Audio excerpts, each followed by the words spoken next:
happening, Magnusites? Just got done watching the season finale of Ahsoka.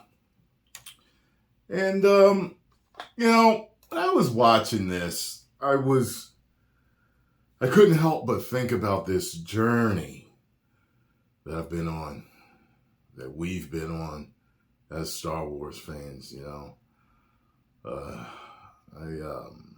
for the most part, loved the first 6 George Lucas films. I liked The Force Awakens. I liked Rogue One. And I liked Andor. And Kenobi was okay. Didn't get a chance to watch Rebels or Clone Wars yet. But I will, so that I can understand this better. I was just thinking about just how lackluster things have been as a fan. Now, there are fans of Rebels and Clone Wars that absolutely love this series. They're telling me, hey, if you watch it, you'll, and that's a possibility. It seems like I've seen reviews, though, from people that have seen Clone Wars and Rebels that still don't think that this is that great. So, overall, I think that this is something that a Star Wars fan should see. But overall, I think, especially for this episode, it left me wanting more in a good way and in a bad way. In a bad way, meaning I just felt like I expected more for a season finale for this. And also, I'm inquisitive, as in what they're going to do. I'm like, I wonder what they're going to do with this. I wonder what they're going to do with that. The first time that I saw Stormtrooper zombies, didn't expect to see that in this. The dark side is the path to many things that many would consider unnatural, or whatever he said. That's definitely unnatural. We got dark side zombies in this.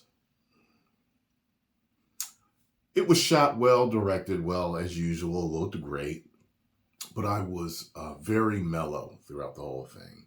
I didn't really have any excitement, Had a few pew-pew and force pushes and lightsaber fights. And, that one chick that was like a witch, I guess she got upgraded and was given a dark side sword with dark side flames flapping on it. Her and Ahsoka got into it. She wasn't as pale as the other witches. She got her marks, though, on her black eyes. I guess the paleness comes with time.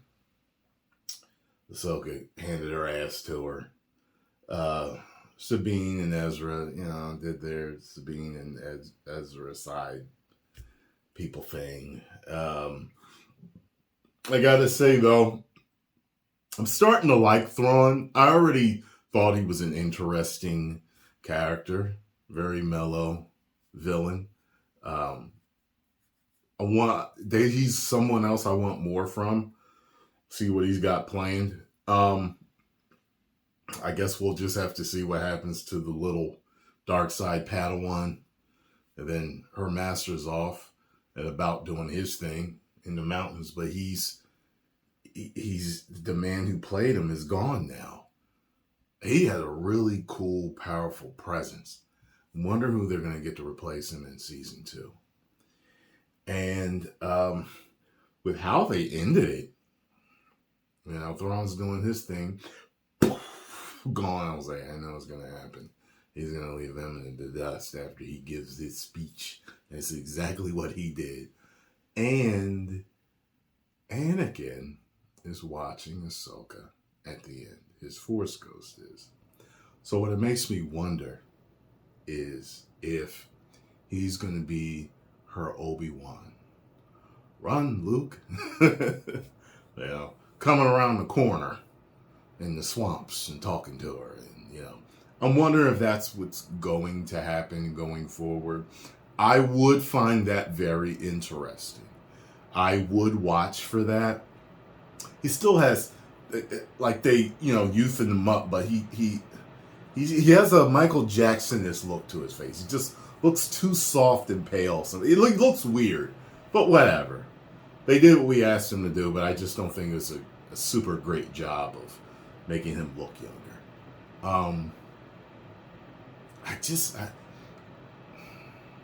If I was going to rate this episode, I'll give it 2.5.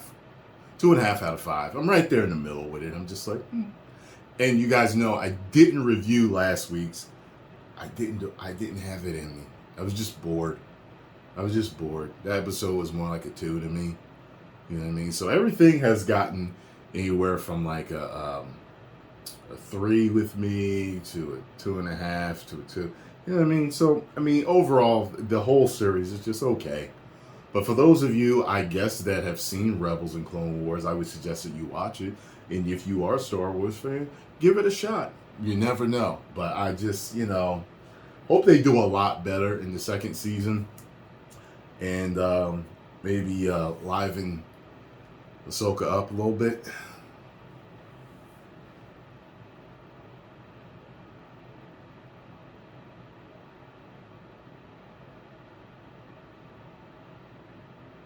That's her whole personality. The whole I don't know, it got boring over time. I really liked her in The Mandalorian and everything. And every other episode she was in before this. But that personality got really boring. I don't know, man. But post comments down below. Let me know what you all thought. I'm a Star Wars fan through and through, but this just really didn't, do much for me. I dare say I may have actually enjoyed Andor a little more than this, and that's bad. For me, as a Star Wars fan, that's bad because Andor doesn't feel like Star Wars. This feels like Star Wars. Andor doesn't feel like Star Wars whatsoever. It feels like an offshoot story of someone in the Star Wars universe. And it was done well. It really was. It was a good series. But I just, it just felt like a nice short drama for it. And I hope they got more for me, because if they think that this is saving Star Wars, I don't think so. I really don't. But, yeah, we'll see. I'm not mad at Filoni. We'll see what happens. 10 million subscribers.